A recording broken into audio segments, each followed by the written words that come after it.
Do I start now? Where's Christina?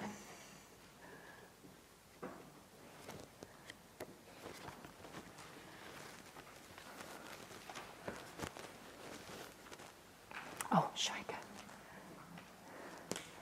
Do I start now? Yes. Excuse you. Thank you very much. Yes. So welcome everyone to Jhana Grove for this weekend retreat. And I'm delighted to be here and delighted to see all of you here. I hope all of you know the topic of the theme of this weekend retreat. But first of all, before I tell you the whatever news, please let me know that is everyone meditated before? Is anyone haven't done any meditation before? Just put up your hand. I promise will not have anything against you. Anyone haven't? All of you have attended. This will be your first. Those that is your first retreat. Please put your hands up. Thank you. I promise that it's not too difficult. So I'm going to start again. Good evening. I'm Ayya Seri. So welcome again. And I hope all of you know that I have picked the theme for this retreat.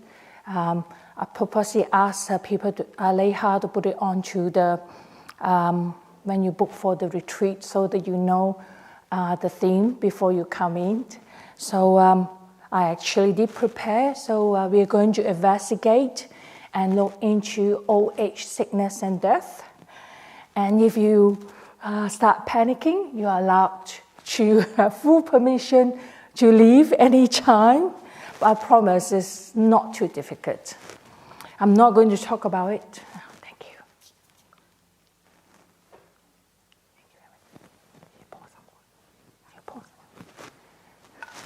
I'm requesting some water already. Thank you. And I also would like to find out the age of the participant so that I have some idea. And so I want to, anyone who is under 30, can you put up your hands? I've got a few of you. Thank you. And anyone under 50? Majority of you.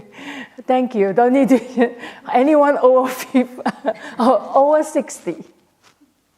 That's quite a bit of you too. So, okay. I was going to start with something interesting because someone told me some short, I don't know what you call it. Someone say to me that, have you heard of something called ZAP? S-A-P? ZAP? I was told there's what is it called? Management. Something related to management, am I right? Yes. Have you definitely heard of MAP? And someone told me about this too. They say ZAP means senior aches and pains. So not what you think it is. MAP means middle-aged aches and pain. And I come up with something else because there's quite a large number of you. You are under 30, I think just now I asked. So there's a ASAP or ASAP. Guess what? All age suffering, aches and pain. So regardless your age, the investigation of old age, sickness, and death apply to all of us. Unfortunately, the 1-year-old will not be able to understand, but otherwise it applies to even you're 1 day old, or 1 hour old, or only 1 breath old. So it is a very interesting topic. I just got to make sure that I have time, don't do overtime. However, before I'm going to do that start investigation tomorrow, I try to do look into, we will, not just me, we will together investigate old age sickness, probably tomorrow, and we will leave the investigation of death, on death and dying on Sunday. It is a very interesting journey. I invite all of us here to open your heart, open your mind, and to have a look, to see, to find out what is it, how is it going to feel for you, and what will come out during this weekend, the process. However, the main aim, the purpose for the weekend, I would like to invite you to relax. Enjoy yourself in meditation. And I will do a couple of guided meditation on that. That will be on Sunday. We'll give some time to build up our calm and relaxation. Because with a calm and relaxed mind, then we can look into our heart and the mind, look at the things that we might not want to look at or too difficult to look at. So tonight we're going to sit, have about half an hour of meditation, but we're going to sit, I'm going to do a guided meditation, and it will not be guided meditation there, so don't worry. But the main thing is I encourage you to relax, to enjoy this beautiful place. I spoke to Christina before I came in here. I stayed here last year.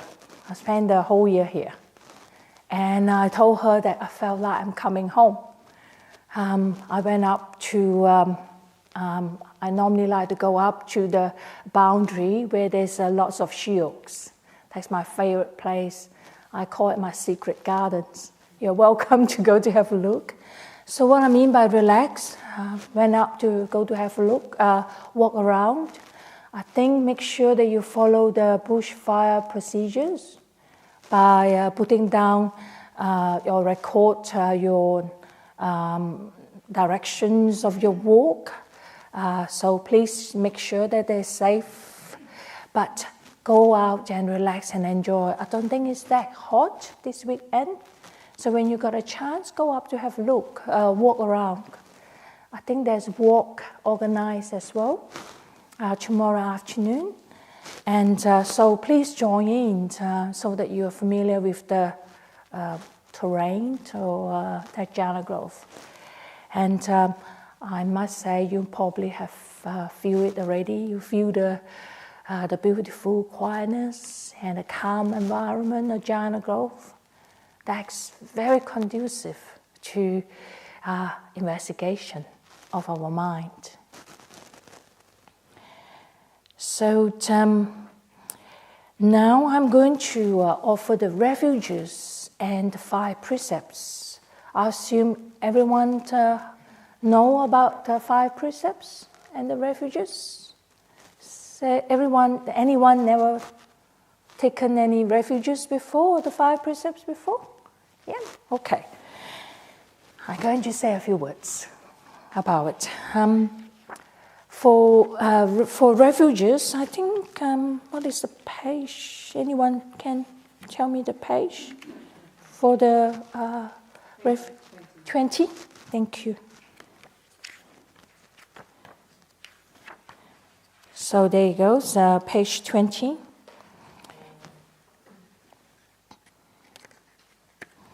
And I'm going to offer the 3 refuges and the 5 precepts. If you haven't heard of or not familiar with the refuges before, taking the refuges is a way that you are wanted to or declaring you would like to take the Buddha, the teaching of the Buddha called Dharma, and the Sangha, which is, I'm going to explain a bit more of the Sangha, as your support, as your inspiration, and also as guiding you, lead you to, of course, happiness and joy, liberation and freedom. That's what we are all here for. So we are using or taking the refuge, taking the three refuges as our guide, as our support in our life. That's why we take the refuges. And there's a Buddha sitting here. So not just the physical Buddha that we are talking about. We are talking about what the Buddha stands for: peace, compassion, kindness, harmlessness, of course, freedom. So that is the spirit that we are taking refuge. And of course, the teaching of the Buddha. And the teaching of the Buddha to guide us like a light, show us that this way, come this way, go that way. It's up to all of us to take up any of the instructions or the teachings or the light. Just like you, when you're going back to your respective cottages at night, there's light outside in the dark to guide you. So that is something like the Buddha and the teaching that leading you to a safe place, to our safe place, whatever safe place that you are looking for. And for the Sangha, is a very interesting one, the Sangha. I must say, when I first take the refuges, I told someone that many years ago, they were probably about 40 years ago, I told someone that I'm not going to take the refuges because I can't understand what they mean by Sangha. And I love that explanation by this person that I met. She's a lay teacher. And her explanation is, it's like you need sunlight, you need water for any growth of a plant or our growth of in our heart. The flower or the growth, whatever that you use it to imagine. And you need all those items or all those things together. So you can't just say, yep, I'll take refuge in the Buddha Dharma, but I'm not going to take refuge in the Sangha. You need all of them together for the growth in life, especially in the directions, the spiritual directions in the Dharma, in the Buddha's teaching. So I just said, okay, I took the refuges at that time, even though I'm not sure what it really means. The Sangha is a Pali word. You familiar with Pali words? Most of you heard of it? Because I taught a retreat last year that people told me that they can't understand Dharma or the Sangha or those big complicated words or different vocabulary. So I want to make sure, if you do not know, please come to let me know. I'm very happy to explain a bit more. So Sangha is a Pali word. It also means monastics. But it can be two types of monastics. Monastics like me, wearing a robe. Or the other meaning is enlightened beings. Someone who is free and who is liberated. So that's why I'm talking about you are taking inspiration and guidance from not just externally as any Sangha, but you also see it as take the guidance from people or beings that's been through and they are liberations. There's plenty of them around, especially during Buddha's time. I will share a poem with you tomorrow that's by an enlightened nun during Buddha's time. Wait till tomorrow. So make sure you don't run away before tomorrow.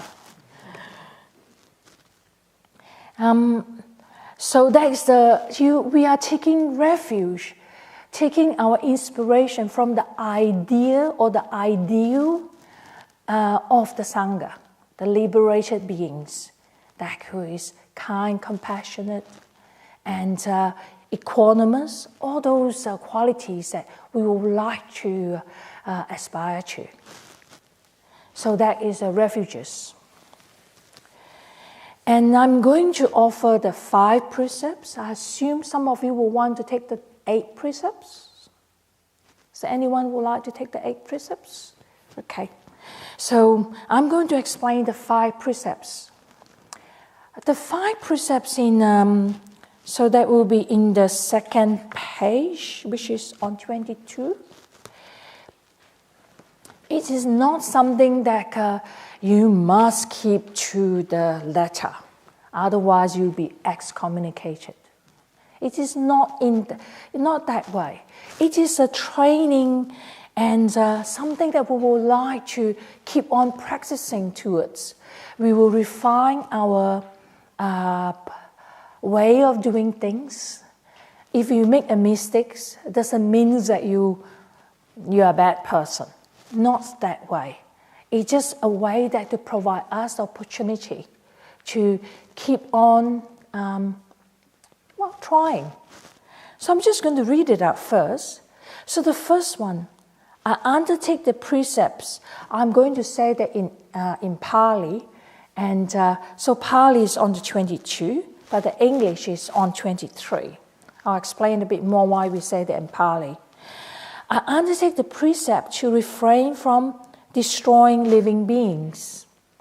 So living beings means any living beings. I know we don't like mosquitoes and cockroaches. You can say that is a bad person, that you can see it's a person. We can refrain from not killing another living beings.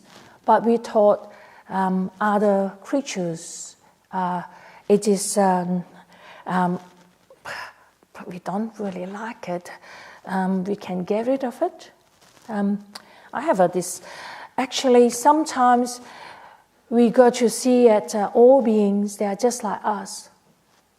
If you really watch or in touch or connect with the beings, they are frightened like us. I remember, if like when you see a spider, you're really frightened by the spider, you're trying to take out your spray, trying to spray and kill the spider. Because you are frightened, you're trying to protect yourself. But remember that the beings that you met, they are also frightened. They want to live like us. They want to be well and happy just to survive. And they might pretend and look ugly so that they trying to say, I am big, but actually they are not. They're just as frightened as us. And they're trying to run away if they could. So that is the living beings that we are talking about. So in Buddhism, we are not just restrained not to kill other beings, but at the same time, we can cultivate loving kindness, care, love, so that we can gradually, once our heart is full with love, we will be less likely to have the fear.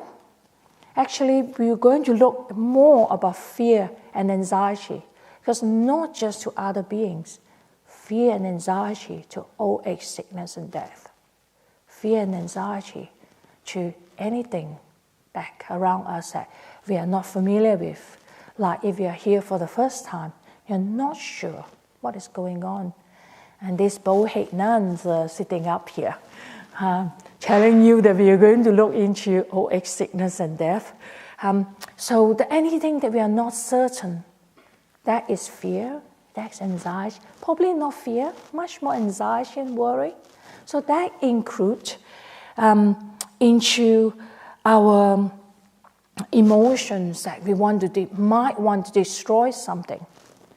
So to cultivate the positive part of like loving kindness and compassion it will help us to be able to not to destroy another living beings. And there is way that I'm not going to go, is not scope for tonight or even this retreat to go into details how to develop this loving kindness and not to destroy living beings. We can stay tuned, stay around. You can or listen to some of the talks in the past that you can find out more. But if you're interested, you can come and see me too. So the second one, I undertake the precepts to refrain from taking what is not given. And that is so not stealing. But we also can use the positive part of cultivation to use generosity, Jhana, so that we can cultivate trustworthiness. So we not just take what is not belong to us, but we actively cultivate giving, generosity.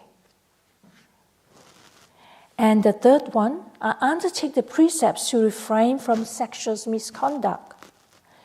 And we actively cultivate to honor our promises, honor our commitments.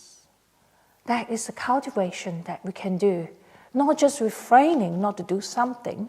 Sometimes it's hard if I try to, anytime when you're trying to hold yourself, your hand down, say I'm not going to eat another sweets. But you need something, a positive cultivation to replace it, rather than just say, no, I must say I failed that many times not to eat another sweets. I eat many sweets. I'll tell you when I find out the good method. I'll share with you. Number 4, I undertake the precept not to refrain from lying. So then we cultivate truthfulness. So not to lie, not to tell something that's not true, but the positive part of it that we cultivate, that we'll practice truthfulness in our practice, in our life. Number 5, I undertake the precept to refrain from intoxicating liquors, drugs, which lead to carelessness. It's not just carelessness. You know that when we drink or any drugs or alcohol, you do not give us a clarity of mind. So because all of you here, well done. We want to be here to develop our mind, to have clarity, to lead us to wisdom. So alcohol and drugs, it can cloud our minds. It will not, will not lead us to clarity, will not lead us to mindfulness. And then we need to use the meditation sessions for the cultivation. So it's hard to cultivate meditation or cultivate any mindfulness when we are not clear. It's a very interesting precepts to look into, because I remember, I don't have a lot of time, but anyhow, I'm going to tell you my story. I live with someone who is a Buddhist. I have a friend who came to visit. So they work in the wine industry. They knew that the nuns do not drink alcohol, so she bring me some coffee, which is very welcome. However, because she's a marketing manager, so she wanted to bring some alcohol, wine, very nice wine. I was told it's Italian wine, to offer to the person that I stay with. But I told this friend that I said, I'm sorry that she do not drink alcohol. She's a Buddhist. She said, how come Buddhists do not drink alcohol? All her friends, some of her friends are Buddhists drink alcohol. So a lot of people are not aware of that. I do not say that you are not a good person if you drink alcohol, but it is something that you can gradually work towards. All these precepts that we can take a step at a time. Okay, I can't do it now, but I would like to. That is our aspiration to work towards, so that we can develop clarity of mind, so that we can develop mindfulness and develop meditation. So that is something that probably I will not drink too much. I do not drink alcohol or drugs that cloud your mind. So that's the 5 precepts. I'll take a bit longer to explain. And I'm going to go into talk a bit more about 8 precepts. So I know some of you, probably you haven't heard of 8 precepts before. It is similar to the 5 precepts. One of the differences is not refrain from all sexual activities. Remember that for 8 precepts is you start to move into the spiritual practice. So you take up more renunciation. So normally in a setting like this, you don't have a choice anyway. So everyone will be or need to refrain from all sexual activities while you are on this retreat. And it is part of the sensual pleasure that I can go into a little bit more to explain. And when you're on the spiritual practice, you know that all the monastics, we are celibate. And one of the rules is to refrain from all sexual activities. That's one of the desire and sensual pressure that when you move towards the spiritual practice that you will look into a little bit more. So I'm just going to leave it as that for the time being. You can ask more questions for the Q&A tomorrow. You can write down on a piece of paper. And besides that 5, there's number 6. So 6, 7, 8. So one of them is not to eat after 12. I knew that you have dinner tonight. And there will be dinner tomorrow available. But I encourage you, those who can, who do not have any medical conditions, just one night, one day, give it a go. Do not have dinner. I think there is some medicine, afternoon medicine, like chocolates and sweets. They are available that if you are really hungry, that you want something for energy. And you can take that. Otherwise, give it a go. Move closer, or just for one day, closer to the spiritual practice. That is one of the essential desire. The other thing is so that you have less thing to think about. I need to go for dinner, and then your body needs to digest the food. Instead, you can put in more effort into the spiritual practice, meditation, walking. You must have the experience of meditating. You will find it tomorrow after 12.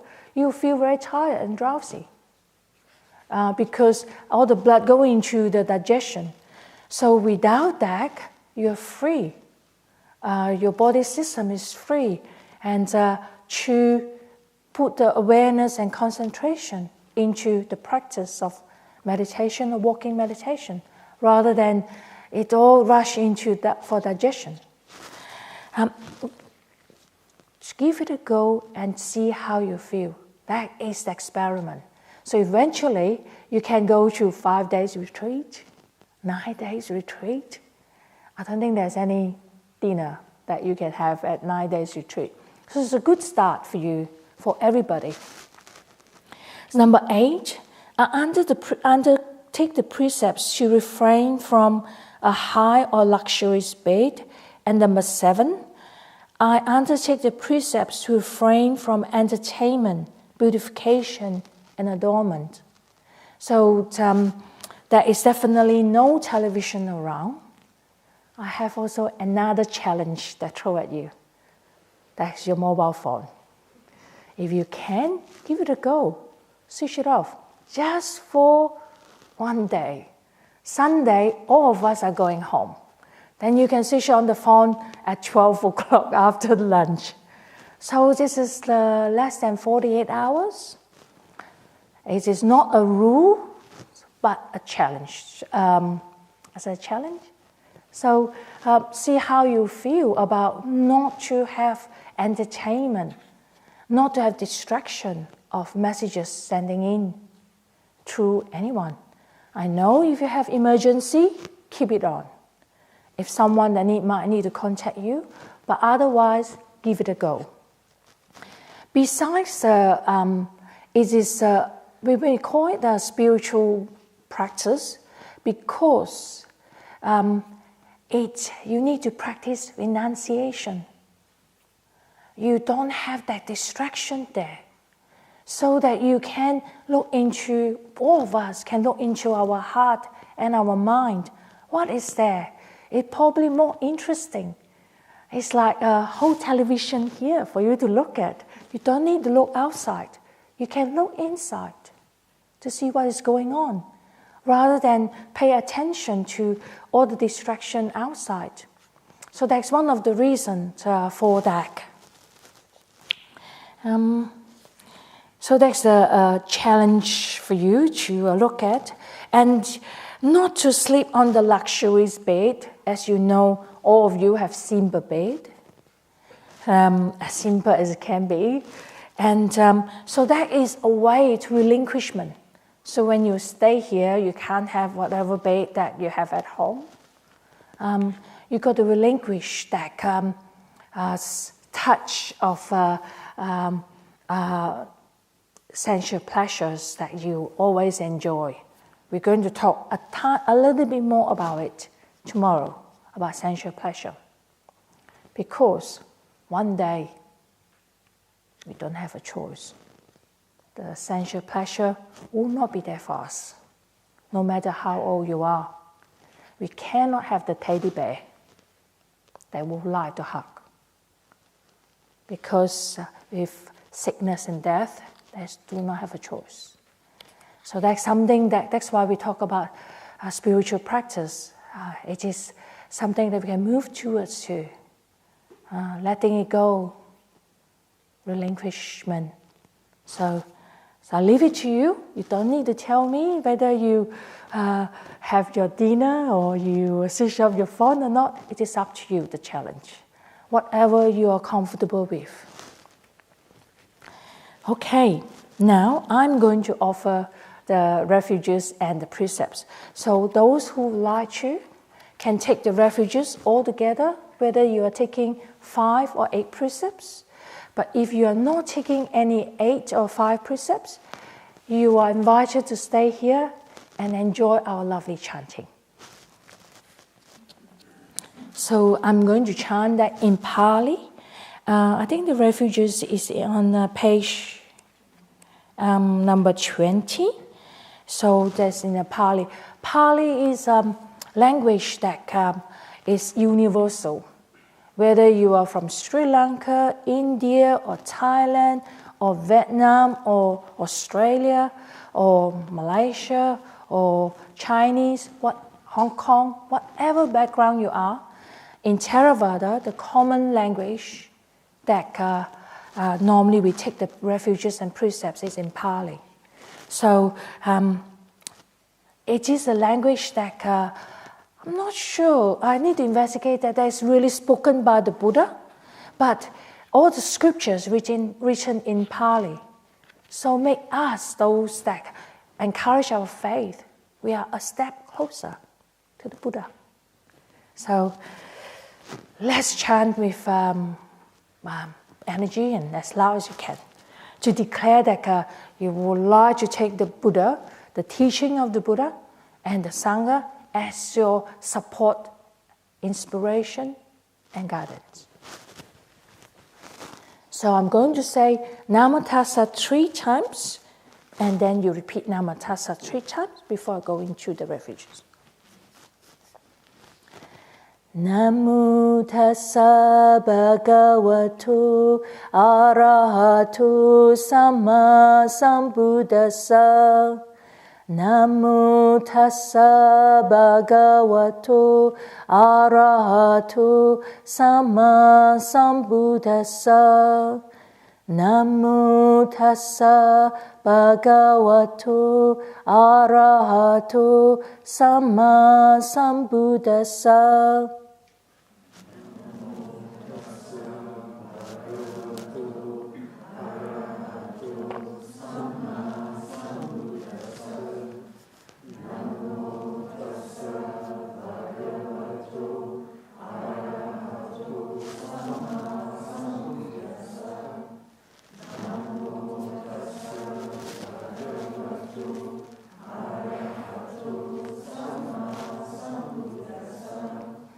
Buddhaṃ saraṇaṃ gacchāmi.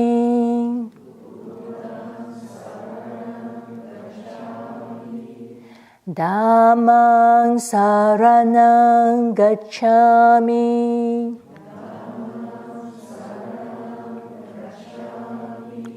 Sanghaṃ saraṇaṃ gacchāmi.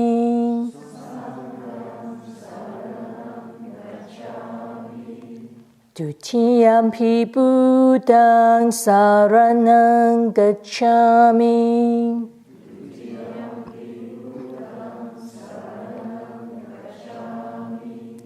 Dutiyampi Dhammāṃ saraṇaṃ gacchāmi.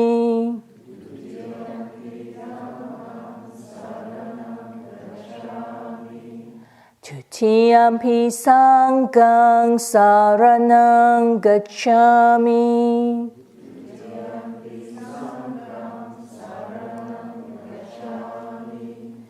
Tatiyampi Buddhaṃ saraṇaṃ gacchāmi.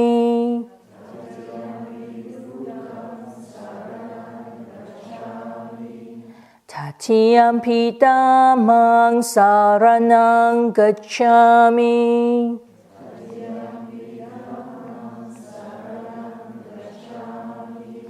Tatiyampi Sanghaṃ saraṇaṃ gacchāmi.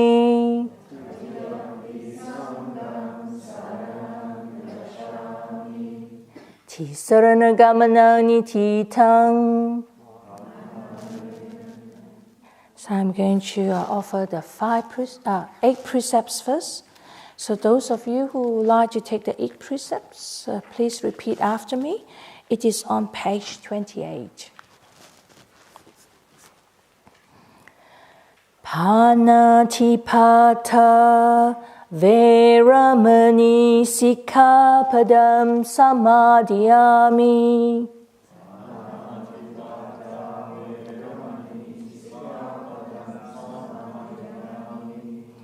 Adina Dana Veramani Sikkhapadam Samadhiyami.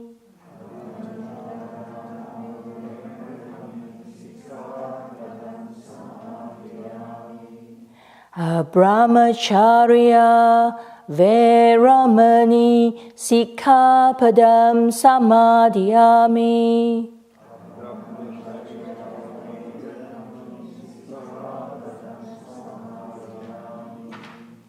Musavada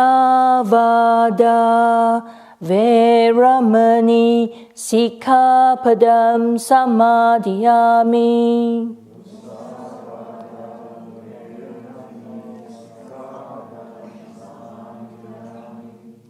Surameraya Majapamadatana Veramani Sikkhapadam Samadhiyami.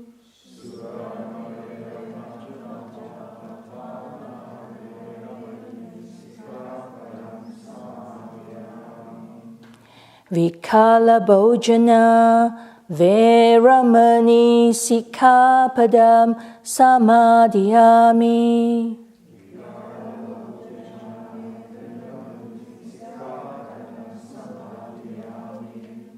Nacha Gita Vatita Visuka Dasana Mala Ganda Vilepana Dharana Mandana Vibhusanatana Veramani Sikkhapadam Samadhiyami.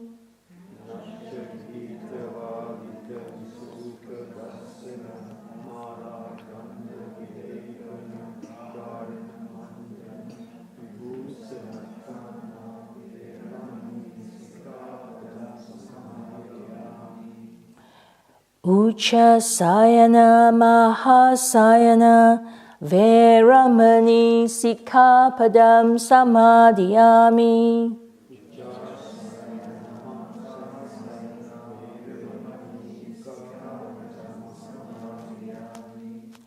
Imani atta sikkhapadani silena sugatinyanti silena bhoka sampada silena niputinyanti tasma silang visodaye.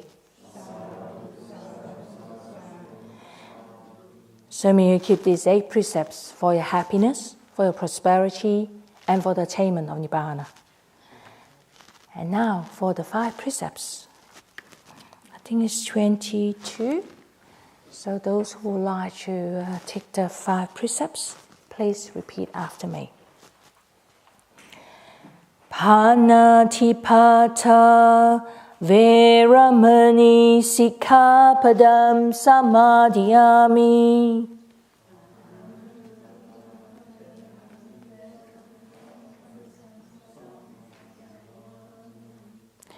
Adina Dana Veramani Sikkhapadam Samadhiyami.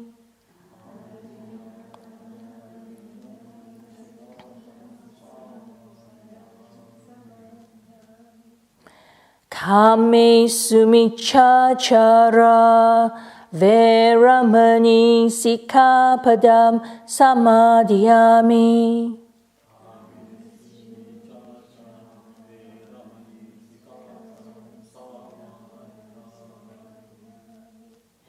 Musavada Veramani Sikkhapadam Samadhiyami.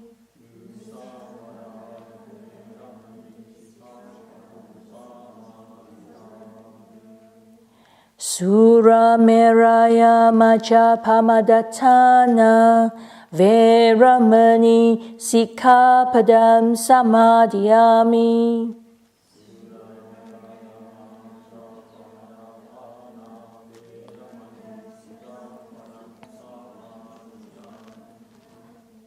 Imani pancha sikkhapadani silena sugatinyanti silena bhoka sampada silena niputinyanti tasma silang visodaye. May you keep these 5 precepts for your happiness, for your prosperity, and for the attainment of Nibbana. So Nibbana means freedom and liberation. So now we finish most of the formal procedures. I assume all of you know that there is a schedule, a retreat schedules on each cottage. I just want to let you know that if you find that you are too tired, you can't get up early in the morning at 6 o'clock to come for the chanting, you have my full permission to do that. Because I would like you to be relaxed and you have a calm, relaxed, and mind that's full of loving kindness to yourself. So then you can open your mind and heart to receive and to investigate what is going on this weekend.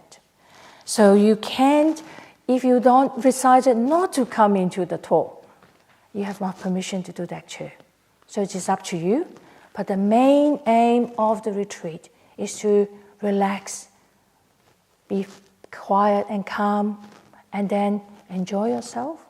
And then the investigation and looking into your heart and your mind is like icing on the cake.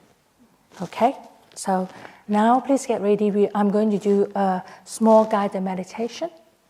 After that, you're welcome to continue to sit here, or you are invited to sit outside around the stupa there, and it is quite cool. It's lovely that you can sit outside or walk around. I just walked out from the cottage just now, the nun's cottage. There's a dam. I think still got water there. I can hear the frogs, the sound of the frogs that I love. So go out there and listen to the sound in the forest, but don't walk too far away at night. We don't want anything to happen to you, unless if you really want to go, please see Stranga. She probably say no. She's the retreat manager for Pochunda. But just sit around or walk outside. Don't just walk or do your walking meditation here. Go outside and walk on the veranda. Enjoy that. Okay? So I'm going to do a small guided meditation, and then take it from there. Do you want to? Thank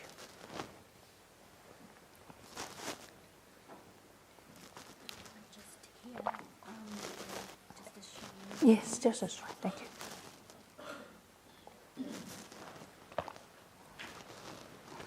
So, just wherever you are sitting, relax. Close your eyes if you can, put down your glasses. It's a way that you let go and just want to relax. If you're wearing your glasses, it seems like it's still to inform the mind that no, I'm doing some business. So put your glasses down. I do that as well. I can't see you anyway, but doesn't matter.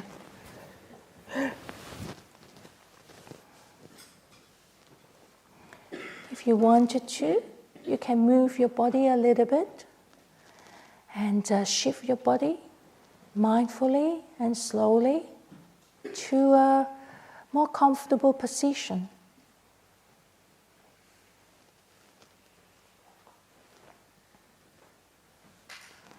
If during the sit you can't keep your body into the same position, you are encouraged to move, but move slowly and gently, so that you do not disturb your own peace, disturb your own quietness. So close your eyes and take a couple of gentle and slow breaths.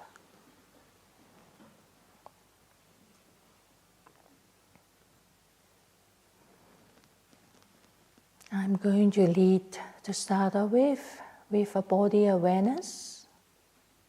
So bring your awareness to the top of your head.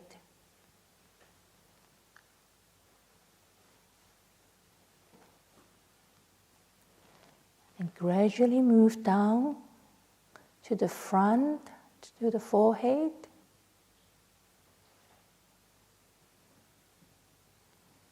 Like a gentle hand using your mind, moving down to the forehead. And now bring your awareness to the back of your head, from the top all the way down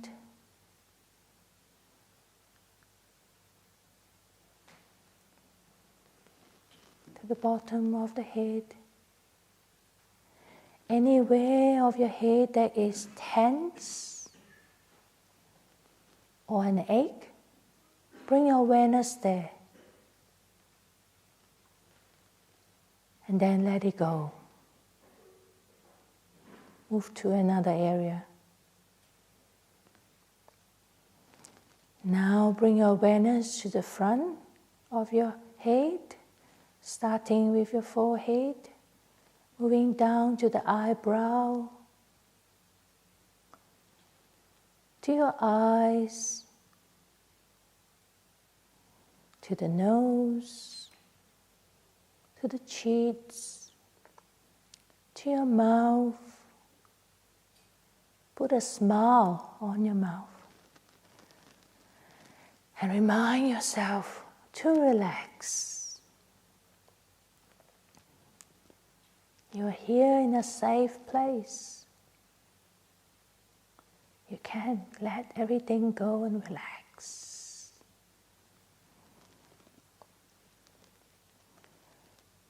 Bring your awareness to the side of your neck, both sides of your neck, gradually moving down to the shoulders. If there's any tension, stiffness, bring your awareness there. Bring your attention there.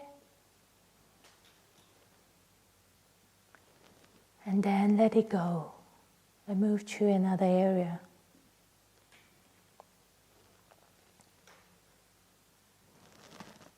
Bring your awareness to the top of the shoulder, both shoulders, moving down to your upper arms, to your elbows, and then to your lower arms, to your wrist, to your hands, to the bottom of your fingers, moving to the tip of the fingers, and let all your tension go.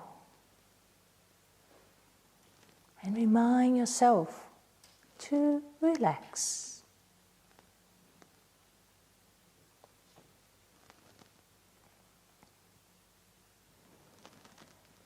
Bring your awareness to the front of your body.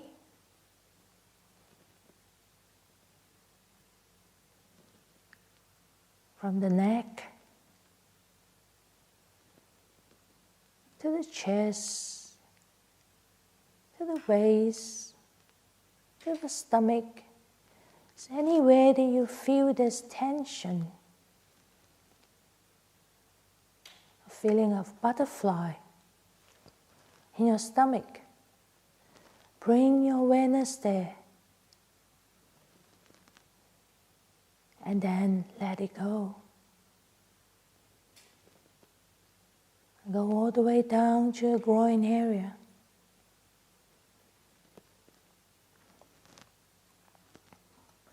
Bring your awareness to the back of your body. From the neck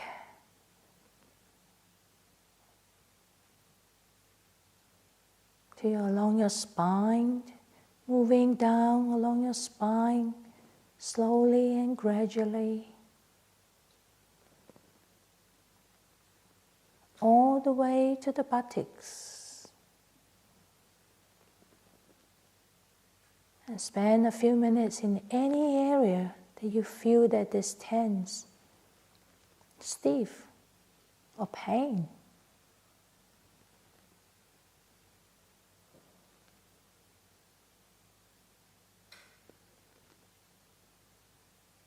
And then let it go. Bring your awareness to the thighs,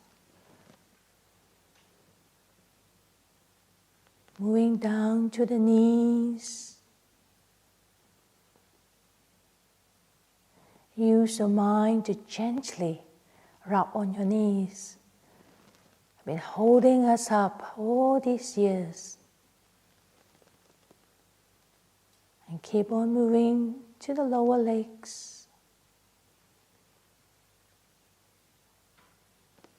to the sole of the feet, to the toes, to the tip of the toes. And once again, let everything, all the tension and stress go. And gently remind yourself to relax.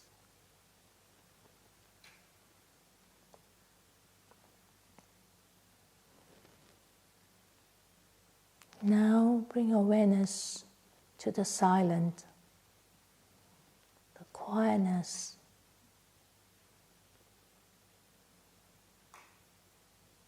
the peace.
into this moment of silence. It doesn't matter where your mind goes. Just relax and stay here.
We are coming towards the end of this meditation session.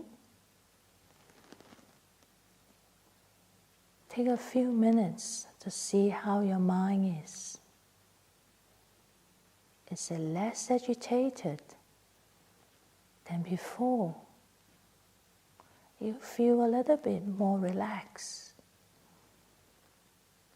compared to the time they arrive here. Remember that,